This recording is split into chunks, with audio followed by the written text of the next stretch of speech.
Bol si v nebi a myslíš si, že zvýšiš zabudnutím svoju hodnotu nad druhým vo svojej neuzdravenej mysli? Myslíš, že zvíťazíš nad nebom? Svoje vlastné trápenie, ktoré pociťuješ iba vo svojej chorej myšlienke, nikdy nepreniesieš do vnútorného pokoja, uzdraveného myslenia, do života trvalej radosti a šťastia zakotveného v pravde Boha. Nezabúdaj, že jedným zo základných duchovných pravidiel je to, čo vysielaš druhým, sa vracia späť tebe. Vesmír nastavuje zrkadlo nám všetkým, čo berieme a dávame, ako premýšľame, ako sa chováme a ako milujeme. Pamätaj si, že svojim ohováraním, svojou nenávisťou a neodpustením nepoznáš svoju hodnotu a nemáš sebaúctu.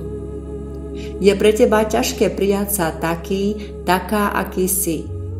A preto ubližovať je pre teba tá najľahšia cesta do zatratenia, do zabudnutia a žiť peklo dnes na zemi.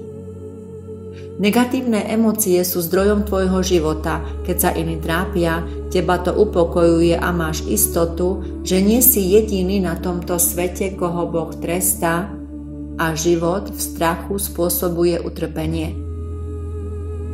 Vzdávaš sa vlastného šťastia na úkor nešťastia. Všetku energiu svojej chorej mysle vynaložíš na to, aby si v radosti druhých našiel niečo negatívne s vlastným cieľom im ublížiť. Útočíš na city, keď sa tvoja zlomyselnosť a klamstvo prevalí a to všetko je iba zámerom ubližovať naďalej. Nevážiš si to, čo máš, ale závidíš to iným. Tvoje choré myslenie ti bráni v radosti a šťastí a v tomto negatívnom naladení sa vyhováraš na osud. Chceš viac a nemáš nič. Nepoznáš, čo je to pravá láska. Po svojom vnútri túžiš byť milovaný, ale skrze svoju nenávisť a neodpustenie vyhľadávaš spoločnosť rovnakého neuzdraveného charakteru.